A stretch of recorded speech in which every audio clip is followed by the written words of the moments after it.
And we are trying this one more time. Hello, everyone. Welcome to a special edition of The Final Cut. Yes, it is a co-review with our good friend, the blonde in front, Katie Glidewell. So glad you could be here, Katie, for this. Usually, if folks know for wide release films, I usually do a 1 minute review. Just because so many people review it, by the time I get to it, it doesn't really matter. But today, I wanted to do an extended review after watching Zootopia 2 because there are a number of things that I wanted to discuss. And we definitely have someone here who looks to be a fan. You're a fan of Zootopia, Katie? A little bit, I'm a fan of Zootopia too. Maybe, I don't know, just a A little little bit. bit of Zootopia too. All that swag. Maybe Look at that swag. all Yeah. this stuff. And maybe I'm a fan of Zootopia too. Does I that don't does, know. does that carrot actually record, or is it at a pen, or is it just I a carrot? wish it would record. That would be awesome. No, it is a pen. It is a But it pen. has Zootopia 2 on it. Yay. So, yeah, I was a fan of the first one, and this one surprised me because sequels, especially for how long it took.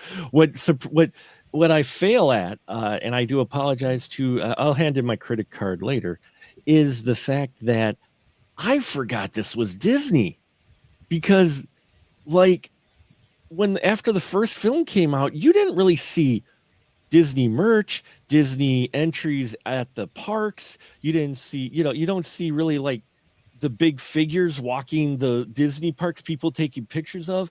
It was like a film that was one of the Disney films that's really good, but fell into obscurity. We're going to be talking about a few of those next year on the spoiler room. And I'm like, but there's big fans. But yet, as far as merchandise and marketing and everything, you're like, what? So I totally forgot this was Disney. I thought this was like Illumination or something because it was so good. And so when the second one came out, I'm like, God, this. I saw a post about Zootopia is the biggest animated film for Disney, like opening this year. And I'm like, what are you talking about, Disney? And I'm like, it's not Disney. That's got to be a misprint. I'm like, no, it is. It is Disney. What is it about the first one that they didn't seem to because it really honestly didn't seem like they promoted it after it was came and went. That was it. And usually Disney, if it's got a popular, product, it milks the hell out of it. That is a very good question. I honestly did not see this film in theaters. Mm. I saw this film. There actually is a picture of me where you can witness me seeing the film because it was at my friend's home. I am next to five 2-year-olds. And then I'm holding a baby in my arms and drinking a drink. And Watching the first one. we're all just transfixed on to watching this screen. Mhm. Like my friend moms, they are in the kitchen drinking. I'm with their kids. Like I haven't seen this movie either, so I'm just like holding the baby with my kid. It's like that's how my posse rolls. Sure. And it's one of my favorite pictures ever. But then Zootopia ended up being one of my favorite films of 2016 and an inspiration film for me to do so many different things in my life. Like whenever I'm feeling possibly a little down on myself, or I hear a little bit too much of devil's advocate from people who I absolutely adore. Sure. I have a little bit of that Zootopia try everything that comes into my head, and that has made me do so many things in my life, step out of my comfort zone and just do it. And hashtag no regrets at all, Mark. No regrets. It's like everyone really should. You know what? We're all gonna fail, we're all gonna mess up, but everyone should try everything, and that is the motto for Zootopia. It's like you gotta do it. Like follow your dreams, even though mom and pop hops tell you you have dreams and then let them die slowly. No, don't do that. Follow your dreams and do it, because you know what? Amazing things can happen, and I love that about Zootopia. So I mean, after the first one, did I think they were going to have a second one? I mean, that's pretty much amazing. So, Yeah. what could the second one be? And then the second one, I mean, the second one blew me away. I love it. The second one, I feel like, is that beautiful synergy mix of it's for kids, but it's got these adult little things in it that reminds me of the stuff that I watched, in the 80s, where as a kid, I'm like, quote stuff from Ghostbusters and stuff that, as adult now, I'm like, man, that was way above my head. Did I know what that meant? No. I have no idea, but I love that film, and I'm hoping, the same thing happens with kids with this film because I feel like it has a beautiful message. It has a lot of nods and throwbacks to some classic movies that adults know that kids will have no idea. But I love this movie, and I was obviously, I was like, so, I mean, I got these anyway. I mean, Yeah. love you, but I was going to get these anyway. Sure, sure. Um, but I was so thrilled that you were going to talk about Zootopia 2. I'm like, yes, please, yes, yes. Well, like after seeing it, because I did enjoy the first one, I got to see it in the theater. I thought it surprised me for being a Disney product. Felt a little bit like that Disney stuff that I, grew up with, or that the early '90s stuff too, where the Alan Menken, Howard Ashman years, where you did have those films that were written both for adults and kids. I mean, if you look at Little Mermaid, and you look at Aladdin, and especially Beauty and the Beast, which is still one of my all-time favorite, like up there animated films of all time ever. I watched that movie so many times when it was in the theater. And then they kind of went away with it from that a little bit. And then, yeah, you had Pixar in there, but then, Zootopia came along and it was very original. They covered some heavy themes, including not just following your dreams and such, but about prejudice, and, Quality. and Yeah. equality. All they covered a number of pretty heavy themes in it, but they handled it in such a way that kids who are a little bit older could understand it. Young kids could still enjoy all the talky animals, and adults went, "Oh," And so, yeah, you're right. How do you hit that twice? And here, Zootopia surprised me in that they do hit all of those beats. Some of those beats are familiar from the first one. Some of Mhm. the plot points in this film feel like they were, pulled from, kind of a repeat of the first one. Not in necessarily a bad way, but it was just like one of those where there were a few times where I was like, okay, this feels like, we're just not rehashing necessarily, but we kind of covered this in the first one. But then again, this, I guess we should give a synopsis quick. This takes place literally like a week after the events of the first one, Yeah. apparently. Where now we've got Hops and Wild. They're police officers in they saved the city, and so they're heroes, but they haven't really proved themselves because they could just be one-offs. So they're trying to find that next big score. And of course, Judy Hopps is all in, and Nick Wilde is just kind of coasting through, and that clash of personalities. And well, while on a bus, it goes horribly wrong and they are kind of put on suspension. But of course, that's not going to stop Judy Hopps because evidence of a reptile shows up, which made me realize, yeah, there were no reptiles in the first one. Yeah. So it was like, oh, yeah, okay, this is where we're going with it. Well, and it's funny because you realize after that it's like, there are a couple other species that you don't see at all. And that also triggers into the end of this one where they're definitely, while we waited 9 years for the sequel for this, there's definitely, spoiler alert, there's definitely a sequel. There's definitely going to be a sequel to this one. Yeah. I'm hoping not 9 years, but they definitely set this up. There's going to be a sequel. But please go ahead. Sorry. No, that's okay. We've got I'm going to put this up real quick anyway. Just as our good friend, Mr. Ian Simmons puts it on his, I'm putting it on mine because we're we're doing spoilers in this review. If so far not so much we haven't spoiled, so I think we're good. So, but Yeah. if you haven't seen the film, you're probably may want to stop because we will dive into spoilers here in just a little bit. I hope Ian doesn't mind me borrowing his gimmick. But in any case, so what ends up happening is Hobbs and Wild, they come across this uh, a reptile. There's never been a reptile in Zootopia in many, many years. They're putting the book out for the first time that showed the device that created the environments to where all the animals could live together in Zootopia with the weather machines that they have. And there is a lynx, I think they're lynx, yeah, a Yeah. lynx family who's very rich who are showing off this book. They're the owners of the book. Their descendants supposedly created this device that created Zootopia, and they're looking at expanding. But when this reptile shows up, voiced by our short round himself,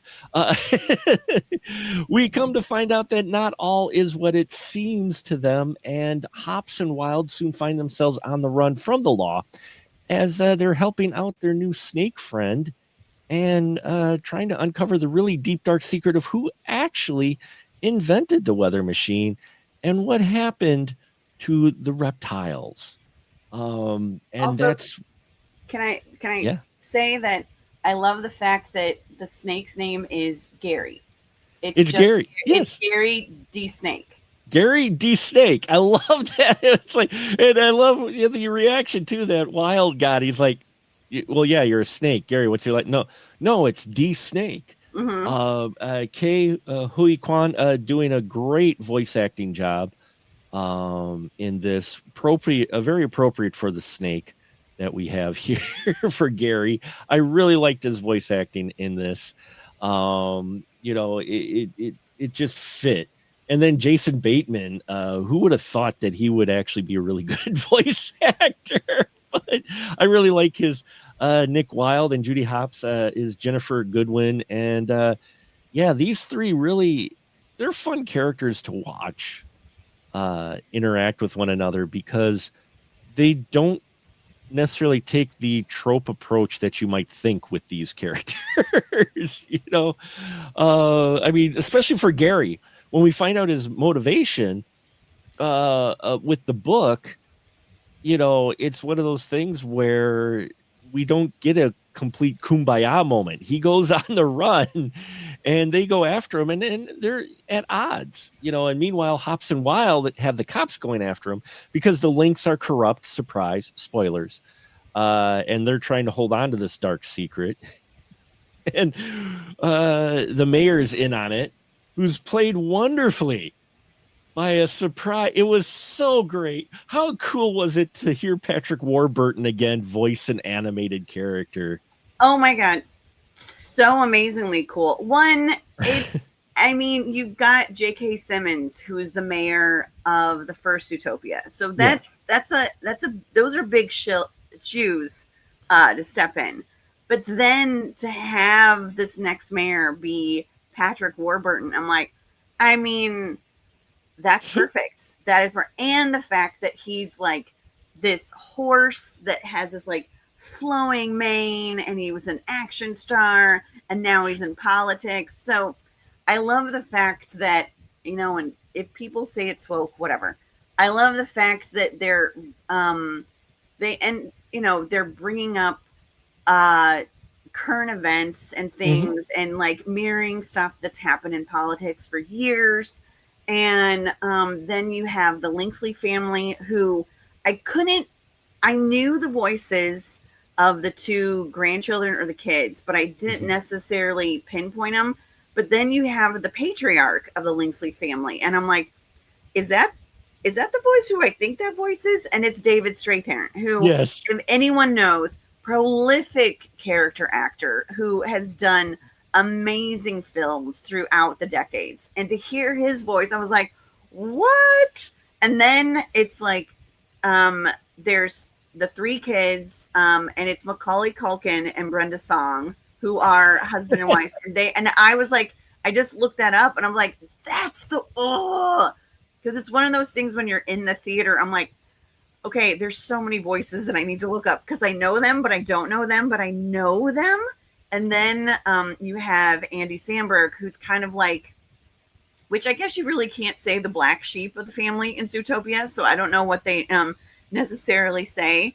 But he's definitely the lesser liked child of the Linksley family. They feel like he's kind of a weak link, and since he's or a weak links, so they put him down. And I love his relationship with Gary the Snake and everything that happens there, and just I mean, everything they do with this film, with the underwater scenes, with I feel like they do so much more, like looking into Zootopia and the different locations. And then they have this one scene, I think that's the biggest, I was reading on IMDb, it's the biggest animated scene Disney has ever had, where I think there's like 500 animated like animated creatures in is one that the Burning Mammal Yes, concert the with burning mammal Shakira? scene, which I think every adult that was in there was laughing at that, because it's like, dude, this is good. This is so good. And it's like, when they're on the run. And there is one thing that was a little confusing to me though. Hmm. And in Zootopia, because I just rewatched it, in Zootopia, when they have, the police force has its morning meeting, Yeah. in the first Zootopia, every table was filled with like 3 to 4 big animals, like Right. elephants and polar bears and lions and tigers and all these different animals. In this one, the police department is definitely cut back to like 8, maybe. Yeah, I think 8. There's like 2 zebra, 2 No. warthogs or something. Zebros. The Zebros. Zebros. Zebros. Which they're wrestlers, which I didn't realize that. CM CM Punk. Punk is CM a Punk. zebra. I'm like, what? Again, did not know that until I was like, gearing up to do this. I'm like, it makes it even more amazing to me. But that was the thing, I didn't necessarily understand why the police force went down so much in its numbers. Maybe I missed a little something. I can't remember.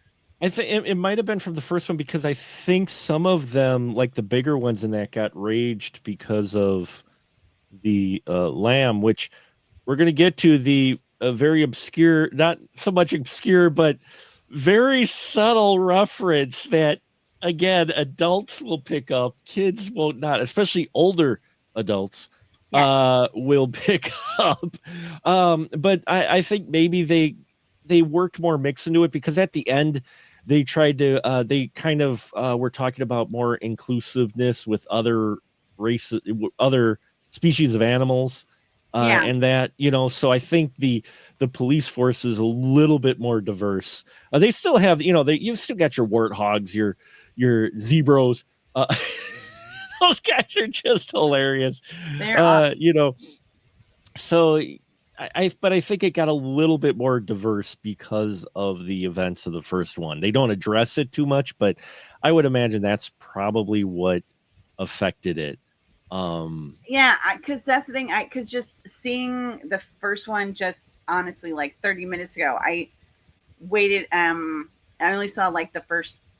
Was rewatching the first 30 minutes, and that was one of the things that really I was like, there are a lot more people in that squad room, like during that morning huddle, than there are in Zootopia 2. It's like, I mean, there's at least 20, and in this one there's like 8. So it's like, what?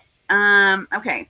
No worries, fine, little thing. But I was like, maybe I missed something, but I don't remember missing. But this one, I don't know. I love the fact that this one really talks about like power and the abuse of power, which the first one did too, but also the the hoarding of money and the hoarding of all that stuff, property, and property that then really takes away from other like whole subspecies of creatures. And how some animals didn't even know these creatures were even in Zootopia, because it's like they've been sort of shut out and like a door blocked, and a whole history that's been taken away, or lied to them about. Right. And that really, I think, is something that I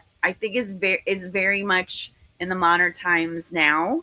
How a number of things are going on with with schools and stuff that are like Hmm. trying to like take away different things in history and stuff. And it's like, but we need to know this stuff so we don't repeat it.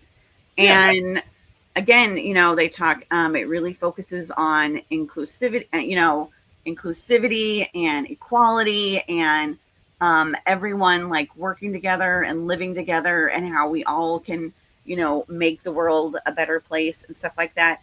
And I think that's great for kids to see. It's like, it's not about um like one species dominating the other and stuff like that, or looking down upon different ones. It's like, you really need to, oh, the hippos, those are the ones, because now I'm thinking about the world. But um uh I just love that and that kids get to experience that. And then Hmm. we have the stuff with the adults that, let's talk about that, because those are some of my favorite parts of the film. Oh yeah, I mean, yeah, they talk about. I mean, if you're missing the immigration allegory in here, you're not paying attention, because they literally talk about the big thing of why reptiles weren't around was because of one incident involving one reptile with one person ended Hmm. up causing them to push out the entire species of animals and basically erase them from the history books, more or less, and just make them very scary individuals, which, they're just different. And they move them to this marshland, which most people aren't really familiar with or go to. And it's even painted as kind of like this underworld type of location. It's this backwater. It's literally a backwater world where bayou with uh you know uh just a very rural feel to Let's be honest, Mark. I think they were trying to say this is Florida. I yeah. could be wrong, but I They mean, could have, yeah, they were my pushing friend and for I looked at each Florida. other. It's like, Yeah. is this supposed to be Florida? She's like, I Yeah. think it's definitely supposed to be Yeah, Florida. it's supposed to be Florida. It was complete with the walruses. And we've got a new character in here who becomes friends with our trio, a beaver who is a podcaster, who's a conspiracy podcaster, which I gee, we had one in Running Man, and now we have one here, a podcaster talking about conspiracies. We had in Running Man, yes, I'm pulling some parallels here. We had in the new Running Man, we had folks, the rich, powerful covering up history. Here we have rich and power. I'm seeing a theme Yeah. here across films, and to see Disney allow them to do this story. And people talk about, well, Disney's woke. I'm like, not like this. I don't think, recently Disney films have been this like on the nose as far as what they're addressing. Uh, and I'm impressed that they made this film, in all honesty, considering the events of everything. But I'm glad they did, because I had a lot of fun with it. I I love mean, it. what was great too, what got a big pop for me and my kid, he just looks at me side-eyed whenever I'm laughing, and I laughed quite a bit during this film. When they go meet Jesus, who is their connection in marshland, and so they're going to meet up with Jesus, who is going to get them in contact with a person who's hard to find, a scientist, so they can find out how they can prove, where the reptiles are, is what it is. They're looking for Gary, and they're like, "Where's Gary?" And so they're like, the beaver's got a connection with marshland with Jesus. And the minute Jesus talked, I'm like, first off, he looks like Rango,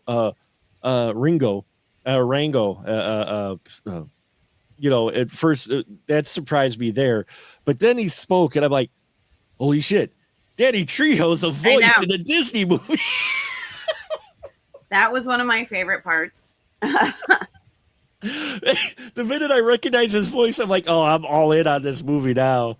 I am so in on this movie because, yeah, that was cool to have him voice a frilled lizard.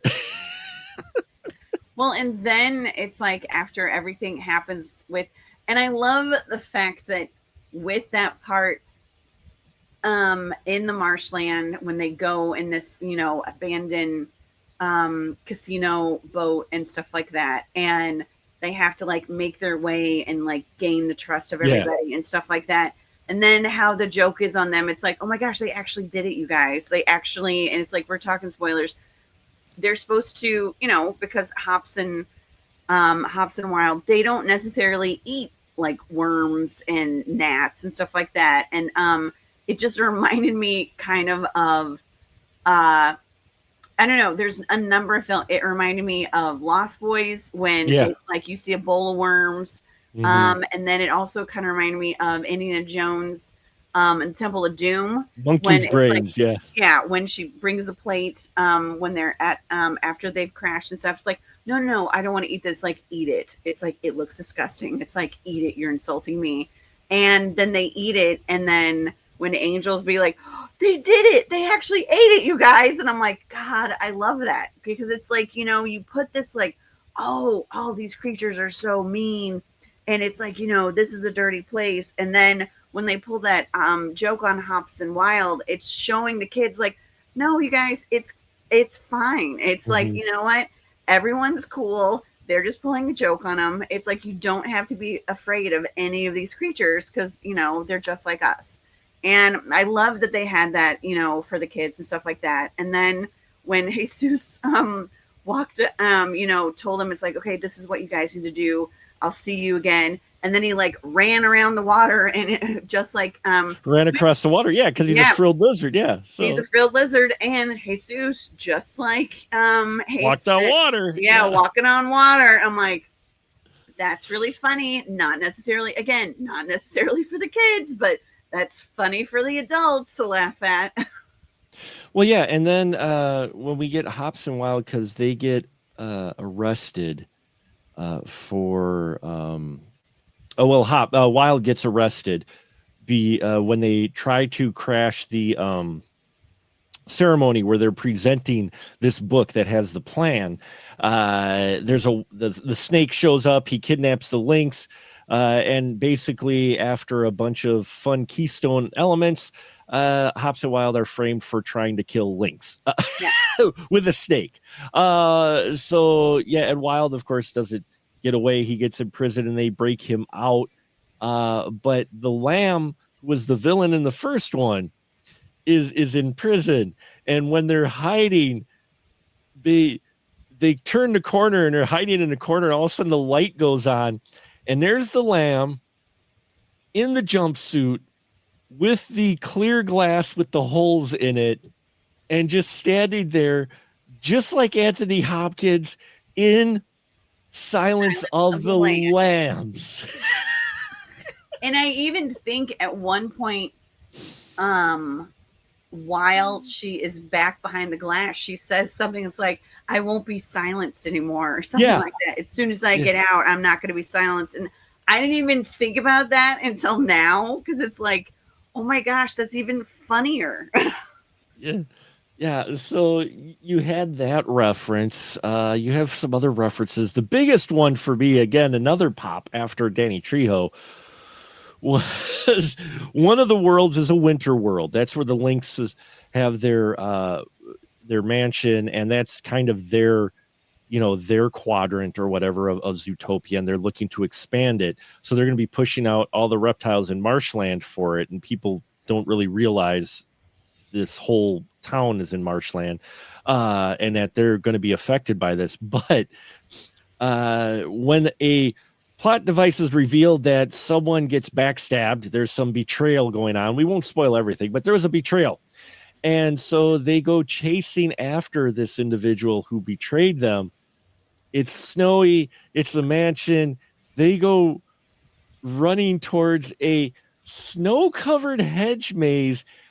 Not only that, Bum, but we bum, get the bum, score. bum, We get a bum, score bum, cue. bum. We get a score mic drop. And I just sat there and went, they went there. I love it. But they went there.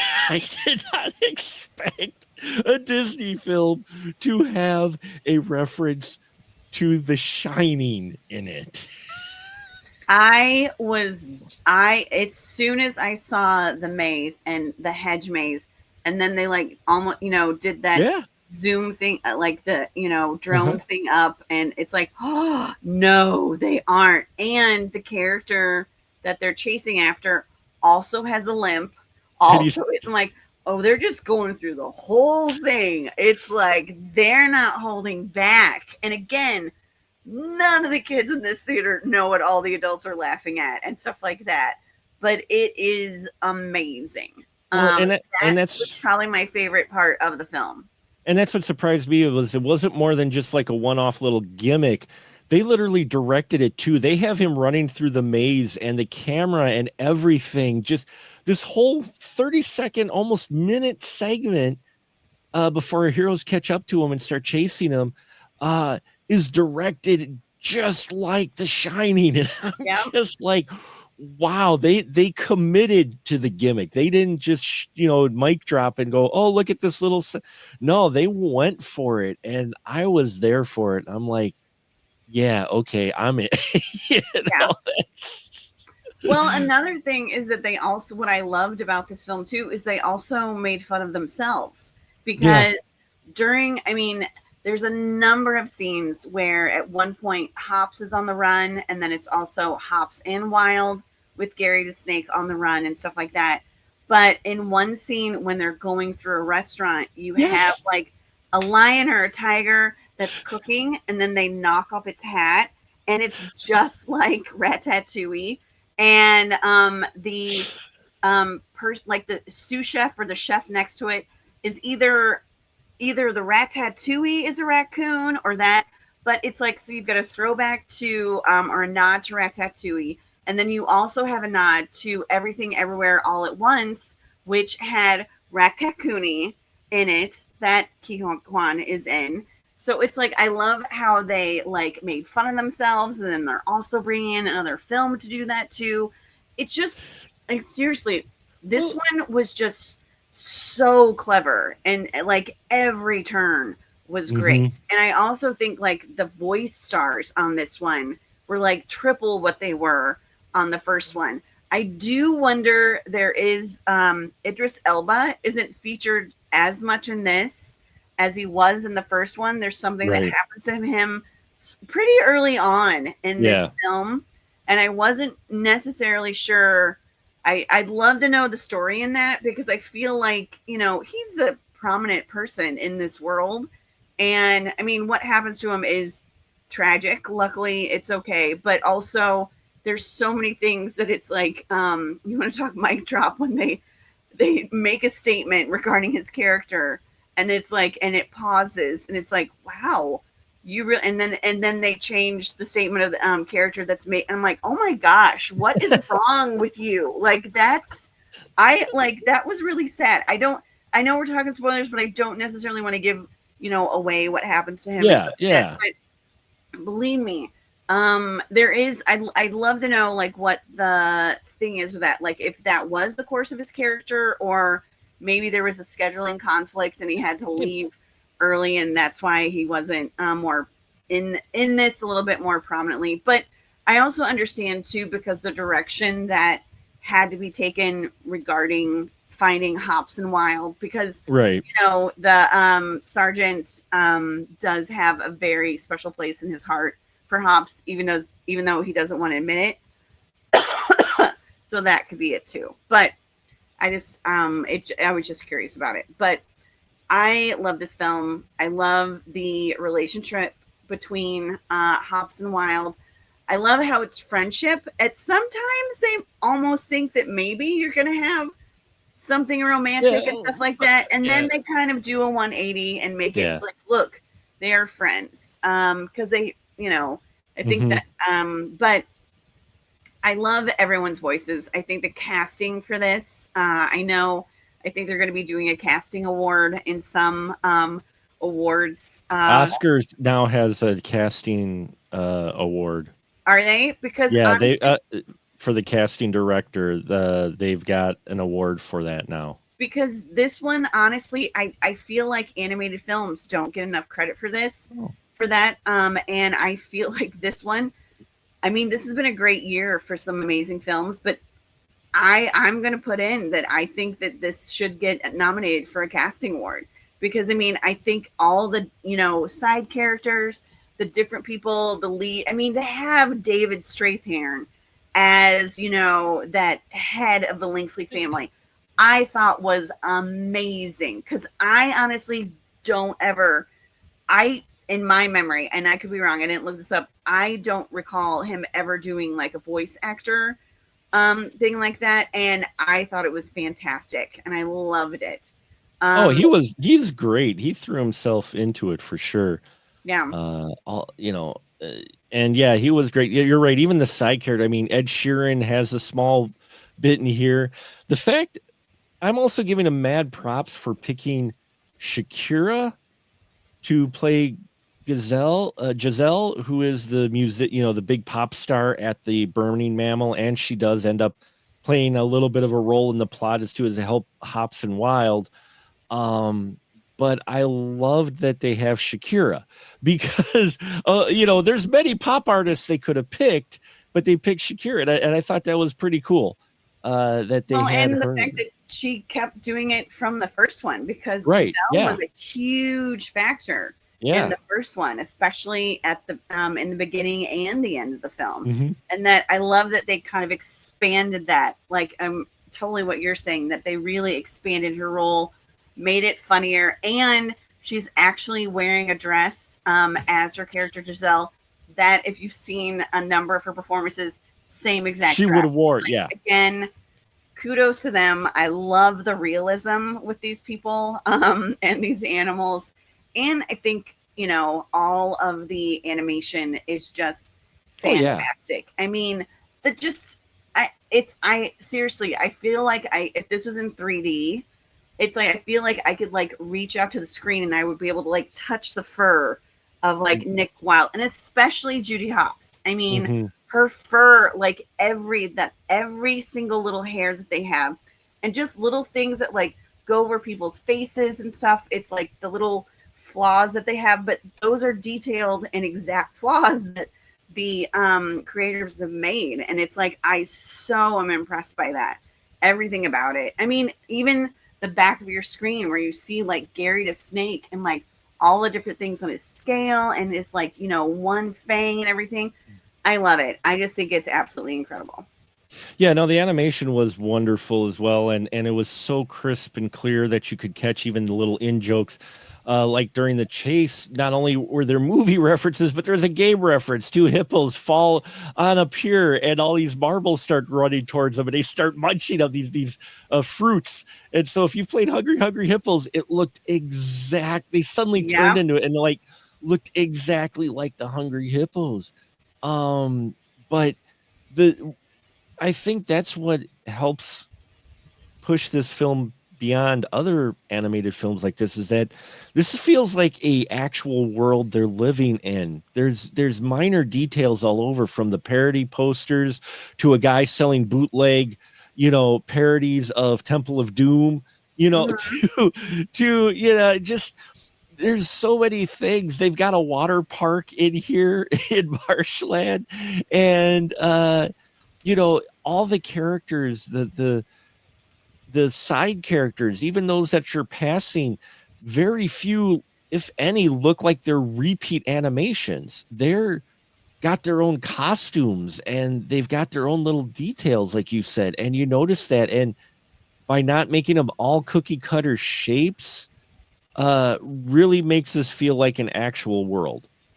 Yeah. Now, one of the things is, and again, we'll wrap it up here. We don't want to spoil too much, but I will say near the end, while I understand what had happened caused a wow factor for our characters, on the other hand, time was of the essence, and I would have liked to see them hustle first and do the wow later.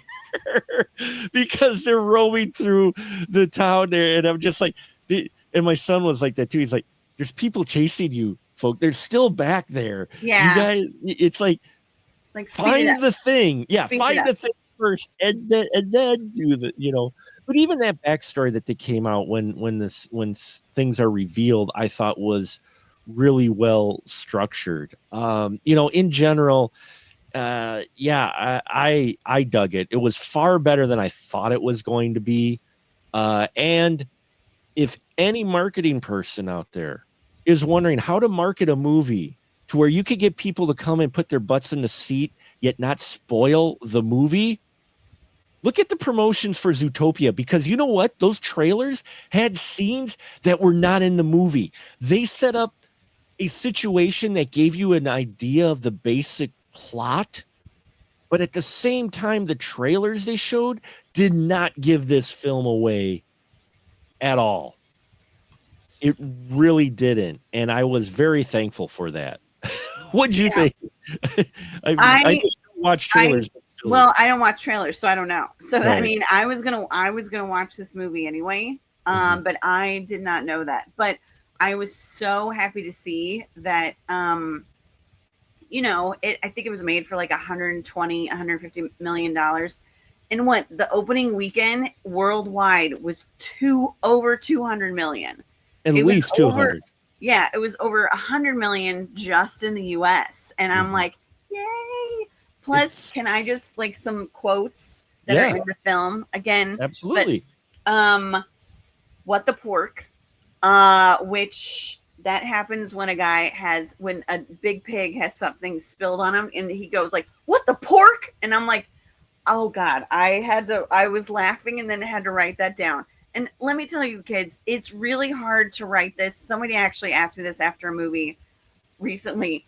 It's really hard to write stuff in the dark while you're watching the film and actually make it legible. Yeah. And it's like, what does the fox say? You Yeah. suck.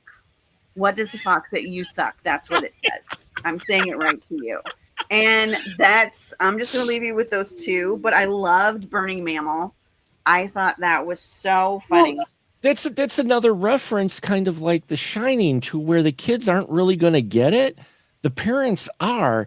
And if you know the reputation of Burning Man, that's actually a ballsy setting to have your animated segment in Burning Mammal, because you're like, wait, there's things that happen at Burning Man. And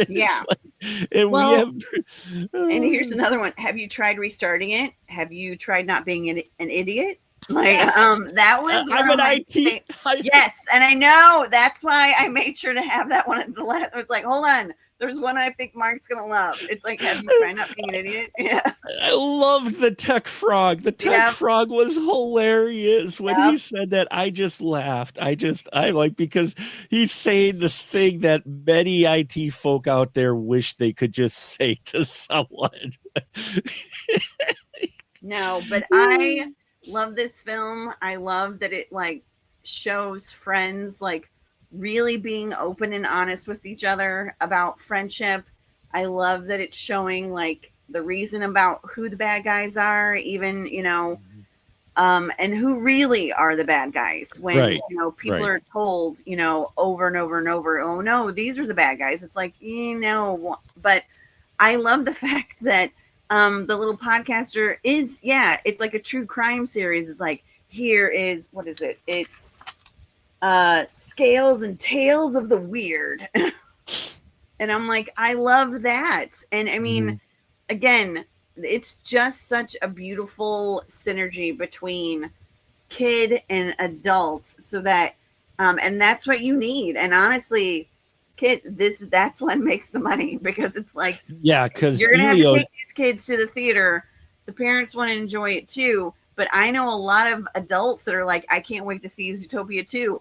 And that's the thing that really is, I think, warms my heart, because it's like, I love that adults want to see an animated film like this, because it's just so good. Yeah. And Elio, the other Disney, Pixar, everybody, ooh, like Here and Gone kind of faded like a burning star. I mean, it didn't really do that well. It didn't really get a lot of buzz. People are like, oh yeah, look, you know. And then you've got Disney revisiting other IPs, including Toy Story 5. And I no, but you look at something like Zootopia and you go, it's there. The creativity's there, the ideas are there. You can branch out from what you are putting out there, I mean, one of the things I think why Wish didn't quite do so well as it did is, one, their marketing for it kind of sucked. But yes. two, Wish ended up, while a decent movie, no slouch to Wish at all. It was more of the same. It was Disney. It was a Disney film. It was like a basic 2D draw Disney film. It's like we've hit all these beats before, including the funny talking animal. It's why I'm not really, in all honesty, and it's no slouch to the talent. The girl, the woman that they got to play Moana, her voice sounds awesome, the young woman, but at the same time I'm watching this going, one, it's way too soon to be doing a live action Moana, and two, do I want to just see this story again? What are you actually bringing new to it? Whereas Zootopia, we've got an ending here that teases that hopefully we don't have to wait 9 years for, which I don't think we will, because right now it has surpassed $600 million globally, with 150 million of that from domestic, and it's been out a week. Oh my God. Yeah, I was going to say, I saw this on the 22nd, and I know it came out on the 26th. Wow. It's been out Is that a the week. Fastest? It's one of the fastest for Disney, if not, I think it's the fastest. And with not much competition this weekend, I mean, there's Five Nights at Freddy's, but that's not quite the demo that would be going to Zootopia. I wouldn't doubt that by the time you hit Christmas, which is only a couple weeks away, well, 2.5, It'll be at $1 billion. If it stays in the theaters, oh yeah, this is going to go over $1 billion. This is going to be $1 billion movie.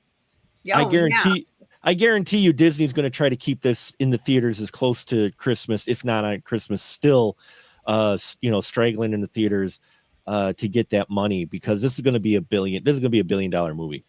That's is this, because if it's already made 600 million in less than 2 weeks, could this be the fastest $1 billion making movie of all time? It might. It depends on how it does this weekend. If it can get over $1 billion this weekend, I think it'll beat, Spider-Man No Way Home hit it pretty fast. I forgot how many. I forgot. I think it was like a little over 2 weeks. I think No Way Home hit billion fairly quickly in like 2 weeks or something. Yeah, was like 2.5. But, I mean, it's one of those things, like, I know this is big money. I know, it's the machine and all that stuff, since it's Disney, and and they had $150 million budget and whatnot. But again, it's films like this that it's like, if you have that money and you can make films like this, I'm happy that more people are seeing this. And with everything going on in the world today, I'm happy that more people are going to the theater. Mm-hmm. Mark, anyone who watches me knows the theater going experience is something that is like, a religion to me. I am not a very religious person, but the theater is, my religion. And I love that people go to the theater, experience these films, have that like with everyone around them too. It's like, it's, it's really, really special. And I want kids to enjoy that. I want kids to experience that. I want adults, to enjoy that and keep doing that. Because I know times are different and things have changed in the world with different things. But going to the movies should always be something that people should do. And I'm saying that purposely on the news for today. But Yes, we won't go into that because we won't get into that. But we can be talking for another hour with that. But with Zootopia, again, I know, again, huge machine, but glad that tells me people are going to the theater, people are experiencing it. Yeah, I'm buying all the crap. And I'm fine with that because I love it and I love Hops and Wild. And honestly, if they would have had a snake thing or even some Link stuff, I'm all about dressing up like the antagonists. I would probably have gotten that too. Mark knows that I am a slut for all of these popcorn buckets and all that stuff. She's a big swag. She's a big swag. Give me that I have popcorn all my bucket, stuff over here, like piling up like a hoarder. Sorry, not sorry. I like my stuff and my things. But again, go and see this movie, kids, because it is so good. It is really good. And what is funny is that right now, I think just breezing through my films really quick that I've seen, if I will say that in my top 5 films, possibly, well, top 10 for sure, maybe top 5, I've got 3 animated films now that are up there. It'll be this one, Niza 2, which I was just blown away with, and K-Pop Demon Hunters in my top 10. I'm going to have 3 animated film, and I wouldn't have thought that, but I'm going to have 3 animated films in my top 10, and those 3 are going to be in there. So yeah. So thank you very much, folks. Katie, where can they find your stuff at? They can find me on the Blonde in Front on Instagram, Facebook, YouTube, and TikTok. You'll also find me guesting on panels on things like Special Mark Productions and Kicking the Seat, as well as I am blanking on some other ones that I'm on, and I apologize for that. But you can also find my reviews on Movie Archer Reviews and Film Obsessive. Fantastic. Well, there you have it, folks. Check it out. We'll put as much links as possible. Hope you enjoyed this longer version of the final cut. And yeah, we didn't spoil everything still. Go see Zootopia 2. And yeah, just remember, everyone, to keep that ticket stub